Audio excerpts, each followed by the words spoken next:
and Nick Chubb, both excellent running backs. Duke is a very good pass catcher at running back.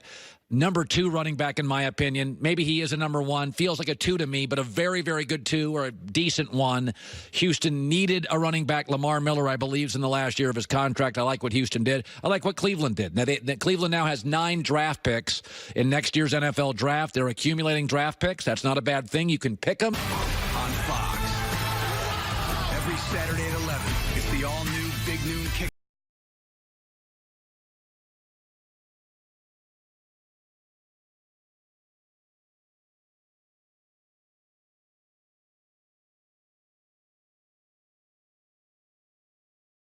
Miller, I believe, over time. The kid needs carries. The only danger for Cleveland, if Nick Chubb got hurt, we hope not, you don't get Kareem Hunt until Thanksgiving. It's not a great offensive line that can take an average back and create big yards. It is a very loaded defensive front in Cleveland and a loaded wide receiving core.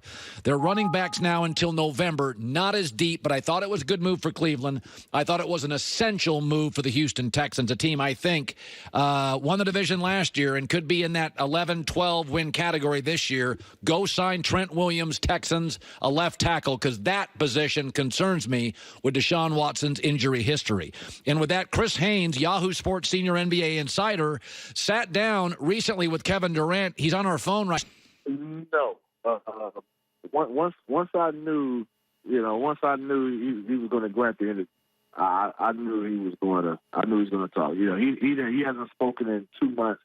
He never addressed the media after his injury, and obviously never addressed it when he left. And so I knew once I got him, he was going to be really good. His injury, and obviously never addressed it when he left. And so I knew once I got him. No, once I knew, he was going to grant the interview. Him to play. I never bought into the idea that the training staff forced him. Kevin Durant's a star. He's a grown man. He had his own trainer. Were you surprised that he said Golden State had no culpability in that? No, I wasn't surprised with that. No.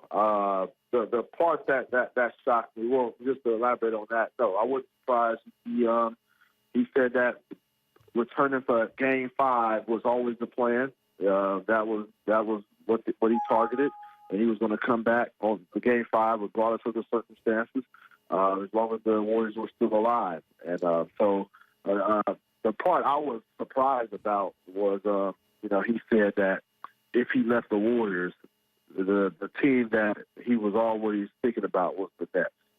So yes. He basically said it was a 2-team race. That kind of shocked me more than anything. Yes, he and by the way, we know he likes David Fizdale. The Knicks, according to your article and interview with Kevin Durant, the Knicks were never in the running. And it also sounded like he didn't make his decision on the Brooklyn Nets until June 30th. So whereas many people were insinuating that he'd made his mind up, it felt like to me that he gave it some deep thought after the regulars. The Knicks, according to your article and interview with Kevin Durant, the Knicks were never in the running. And it also sounded like he didn't make his decision on the Brooklyn Nets until June 30th. So whereas many... he was just totally shocked, the fact that he said, if he was going to leave the Warriors, it was always going to be for the Brooklyn Nets. So you got to give them props, Sean Marks and them guys props over there for, instilling a culture that's conducive to winning in such a short time.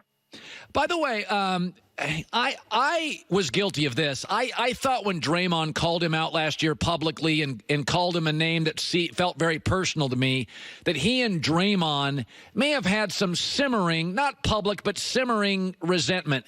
Can you clarify his thoughts, Kevin's, on Draymond Green and that relationship today? Look, I'll say this, and this is my personal opinion. They're cool. They're at peace. But I would be lying here if I didn't say I don't think that wasn't a factor. I obviously do think that was a factor throughout the course of the season. Even to the point where, and I wrote this in my story, with Kevin Durant, it was a point where he just stopped talking to he he didn't talk much to his teammates. He was really out on the island there. He really didn't have anybody that he was close with on that team. The only person was like Quinn Cook, and that they're from the same area, but Quinn's a younger guy that doesn't have much clout within the franchise. Come with a cheerful disposition. Need you to, and so from his standpoint, he's looking at that like, look, man, I'm playing, I'm balling, I'm one of the first to get to practice, one of the last to leave. You're talking about my disposition, like this is why we're not playing up to par. So yeah, there's a lot of things going on, man. You could tell everybody knew the writing was on the wall early on. That was going to be his last season with the Warriors, and I definitely do think that Draymond Green situation can't be dismissed. He's different. I mean, for a star player on a dynasty to leave to go to an inferior, what we think is roster coach stars, it's different. When you're interviewing Kevin, does he feel different than interviewing the other stars you sit down with? Yeah, he does. He does. He's a low maintenance guy. Kevin's like, all he wants to do is hoop. All he wants to do is play basketball, and he wants to play basketball in a drama-free environment. That's him.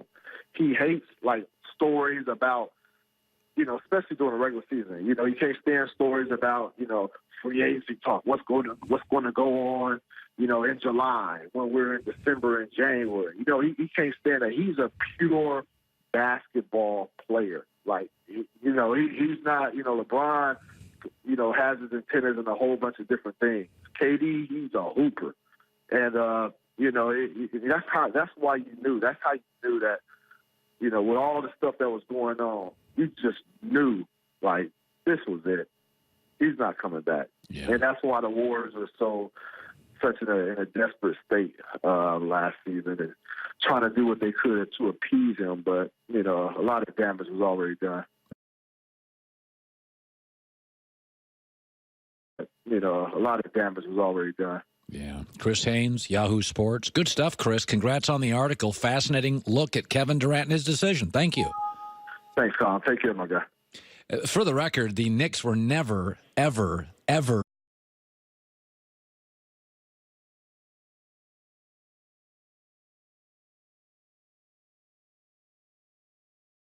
knew, like, this was it. He's not coming back. Yeah. And that's why the Warriors are such in a he's not, LeBron, has his antennas in a whole bunch of different things. KD, he's a hooper. Yeah. Chris Haynes, Yahoo Sports. Good stuff, Chris. Congrats on the article. Fascinating look at Kevin Durant and his decision. Thank you. They got a mark, but I do think, and I think I speak for everybody watching this show, I do think in college basketball and college football recruiting, you can have great facilities, but ultimately you're putting your trust in Dabo Swinney, Chris Peterson at Washington, Lincoln Riley at Oklahoma, Nick Saban at Alabama, Kirby Smart at Georgia, Jim Harbaugh in Michigan. The coach, the guy that runs the program, is getting you there. It's not their academics. It's not their facilities. Everybody's got great facilities now. Who has bad facilities in the top 20 of college football? Leadership, I think players are getting smarter, and it matters. Like when you get recruited, if you don't connect with the coach or at least the coordinator or position coach, you don't go there. And I think in the NBA, players look around and, with very few exceptions, who owns this team? Who runs this team? That's why I think Kevin Durant leaving is shocking to me. It's very, Michael Jordan left the Bulls, and he couldn't stand his ownership. He left the Bulls, went to baseball, but he came back to the Bulls because Michael knew that was the best coach and that was the best group of talent. Kevin Durant just left maybe the best coach in the league, maybe the best GM in the league, with him on it, the best roster in the league. I would say the smartest system offensively in the league. That is rare. So I think some of this is Kevin's just different. Kevin's a different bird. He remember when the reporter came on the show and called him a wanderer? Lee Jenkins came on like a year ago, and he said, All I'm going to say is Kevin Durant is a wanderer. He didn't want to go into details, but I think Lee Jenkins saw it, now a Clipper employee, saw it before everybody else. Hour 3 coming up. We are packed. It's The Herd.